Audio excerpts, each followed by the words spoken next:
बुद्ध बोधि वृक्ष के नीचे आनंद को उपदेश देते हुए कहते हैं, इस काया को बनाने वाले को तलाशता हुआ मैं दुखी होता हुआ बार बार जन्म लेने के दुख से पीड़ित रहा। संसार में बारंबार जन्म लेता रहा और जन्म और मृत्यु के चक्र में फंसता रहा। काया रूपी घर को बनाने वाले, मैंने तुम्हें देख लिया है और अब फिर तुम मेरा पुनर्जन्म नहीं कर सकोगे। तुम्हारे ग्रह का शिखर टूट गया है, अर्थात तुमने काया के कारण को देख लिया है और जन्म मरण की सारी कड़ियां टूट गई हैं, क्योंकि तुम चित्त संस्कारों से रहित हो गए हो और तुम्हारी तृष्णाओं का नाश हो गया है। अनेक जाति संसार संधा विस्सम अनिबिब्बसम गहकारकम गवे संतो दुखा जाति पुनः पुनम। बिना रुके अनेक जन्मों तक इस संसार में दौड़ता रहा।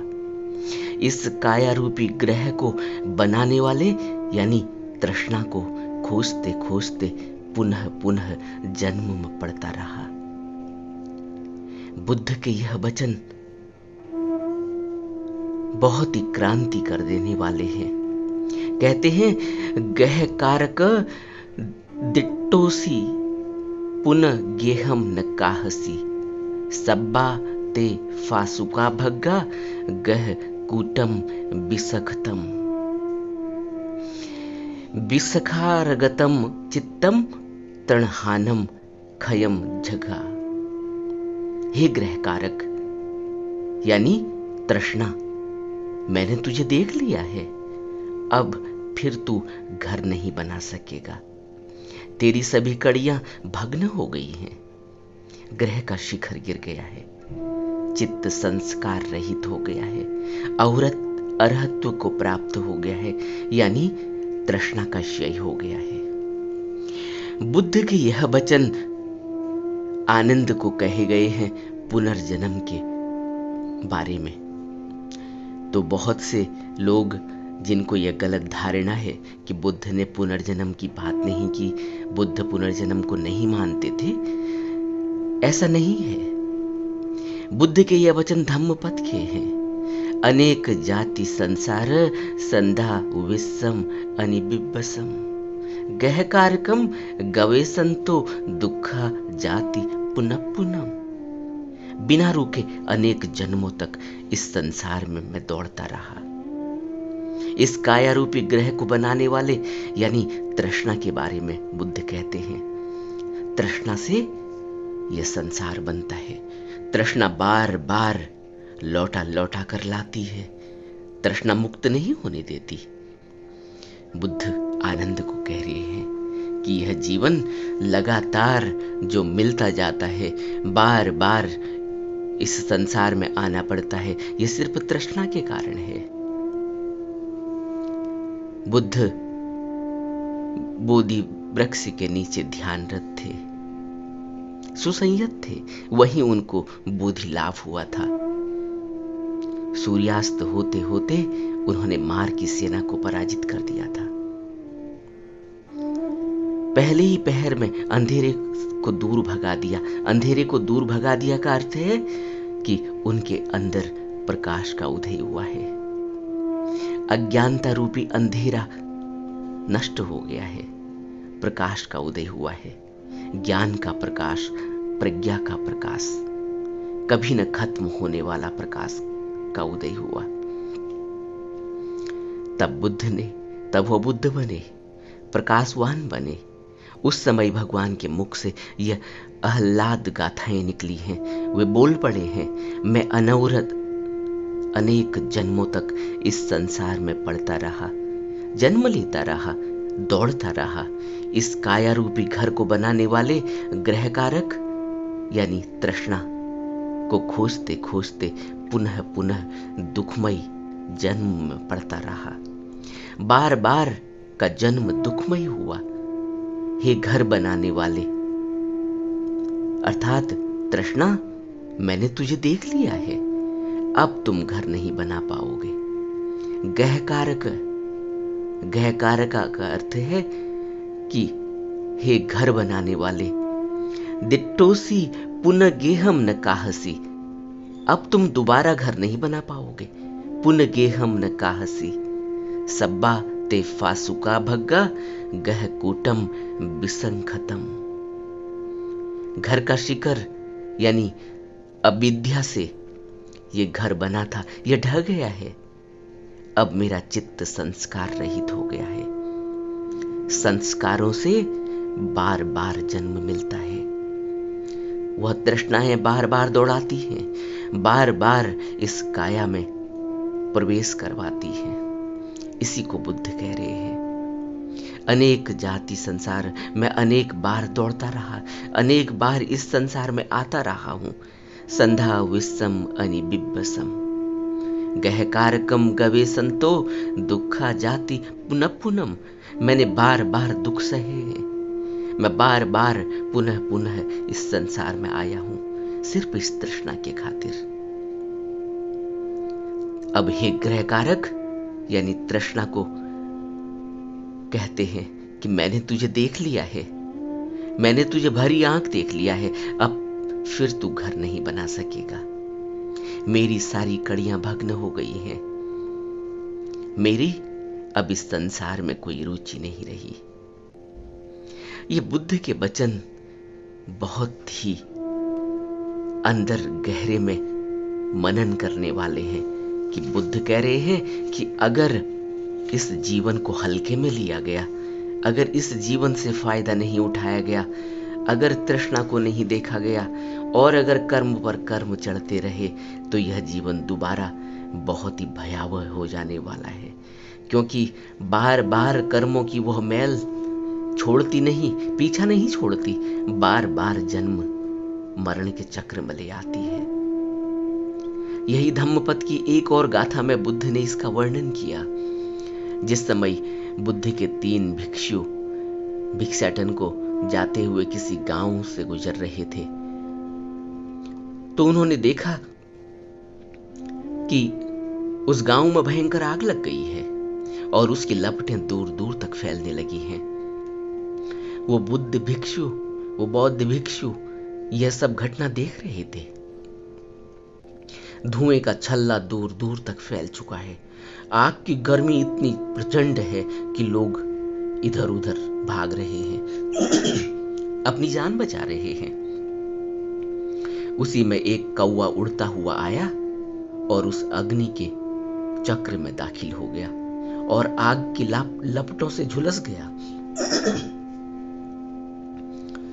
उस गांव के बीच में जाकर गिर पड़ा।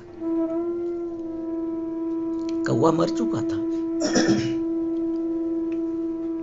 भिक्षुओं ने विचार किया कि लपटों में झुलस गया यह कौवा, इसने कौन से बुरे कर्म किए होंगे।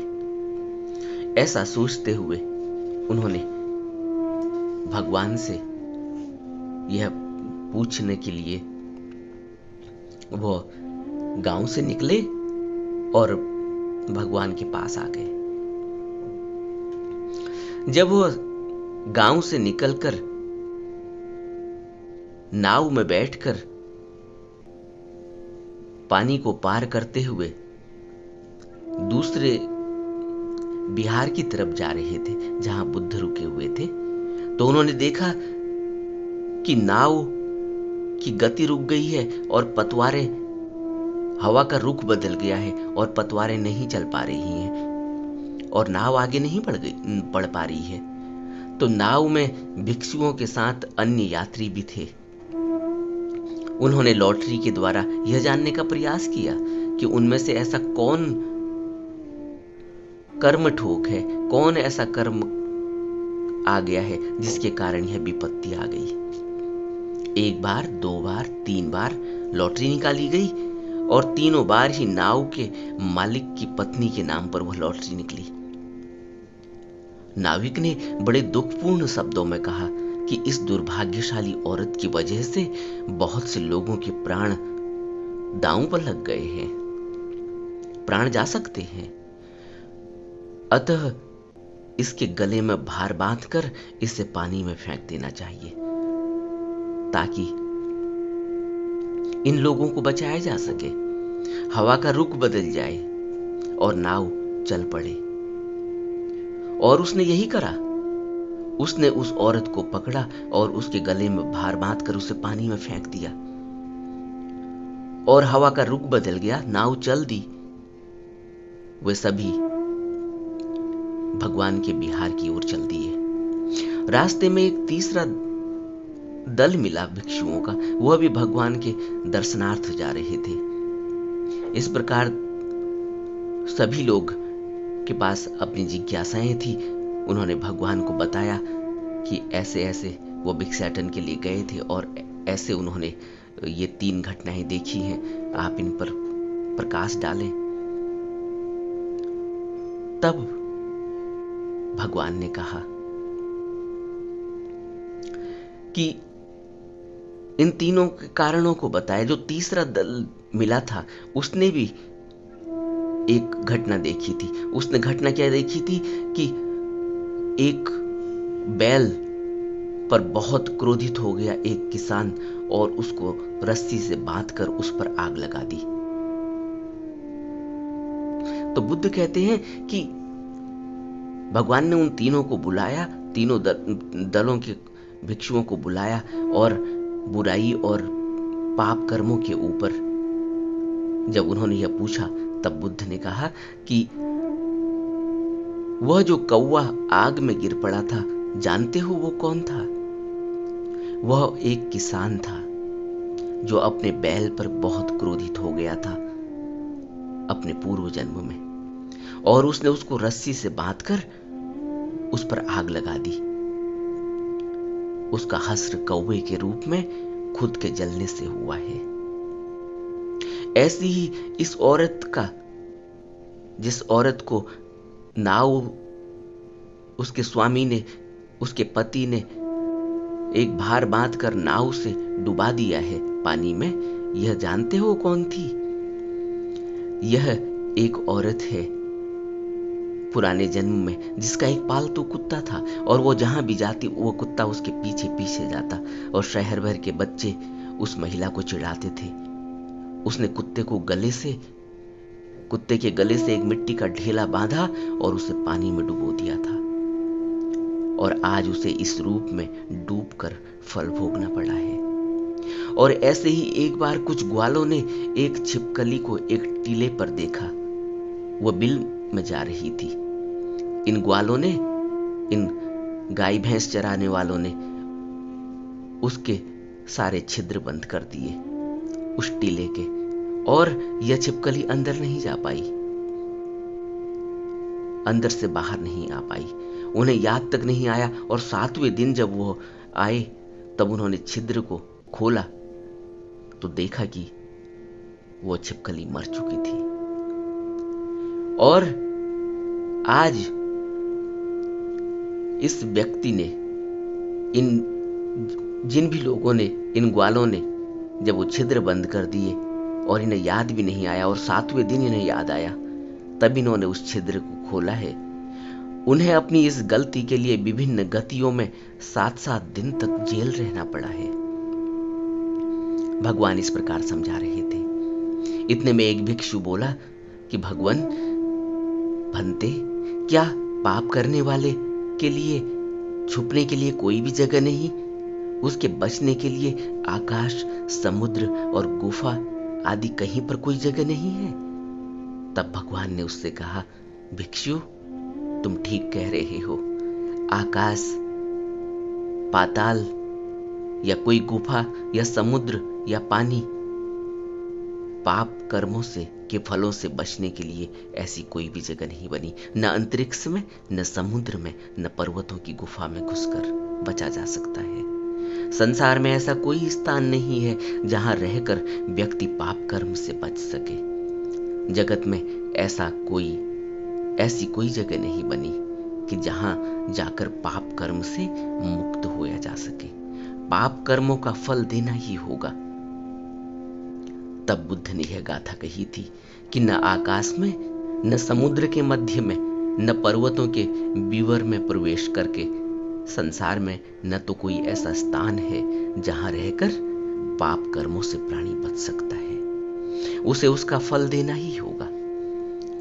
बुद्ध के यह वचन हमें बहुत गहरे में अंदर बैठा लेने चाहिए और यह बात स्पष्ट हो जानी चाहिए कि बुद्ध ने पुनर्जन्म के ऊपर बात कही है और बार बार कहा है कि पुनर्जन्म, जो भी कर्म का हिसाब देना होगा उसके लिए बार बार जन्म लेना होगा। और वह जन्म कोई जरूरी नहीं कि मनुष्य जन्म ही हो, वह मनुष्य जन्म से नीचे भी हो सकता है। जैसे देखा ना कि वह किसान जिसने बैल, गुस्से में बैल पर आग लगा दी थी, वह अगले जन्म में कौवा बना और आग के बीच में फंसकर उसकी जान गई है। तो जन्म और मरण का यह चक्र और कर्म की गति से कोई बच नहीं सकता, इसको भुगतना ही होगा। इसलिए हमें बहुत गहरे में बुद्ध के वचनों को और इन गाथाओं को, धम्मपद की इन गाथाओं को अपने हृदय में बिठा लेना चाहिए और अपने आप को कर्म और फल के नियम से हमेशा ही तोल कर रखना चाहिए कि क्या जो मैं सोच रहा हूं, जो मैं कर रहा हूं, इसका मुझे हिसाब जब देना पड़ेगा तो वह क्या मैं उस लायक होऊंगा? क्या मैं बार बार इस कर्म और फल के नियम के खातिर इस दुनिया में आना चाहता हूं? और एक तरफ से मैं निर्वाण के लिए खोज कर रहा हूं। यह दोनों बातें एक दूसरे की विरोधी हैं कि मैं समाधि और निर्वाण के लिए प्रयास कर रहा हूं और दूसरी तरफ मैं वह कर्म कर रहा हूं जिसके लिए मुझे इस संसार में दोबारा आना पड़ेगा। तो मेरी खोज विरोधी है, वो कहीं तक नहीं जाने वाली। इसीलिए हमें बुद्ध के वचनों को बहुत गहरे में अपने अंदर हृदय में बैठा लेना चाहिए और निरंतर प्रयास करते रहना चाहिए और यह बात भी गहरे में मनन करनी चाहिए कि मुझे अपने हर कर्म का हिसाब देना होगा। कर्म और फल के नियम से बचने का इस संसार में कोई कारण नहीं। इस कर्म और फल के नियम को भुगतना ही होगा। तो हमें भी बुद्ध के वचनों से प्रेरित होकर खूब अभ्यास करना चाहिए। यही इस मनुष्य जन्म का उद्देश्य है।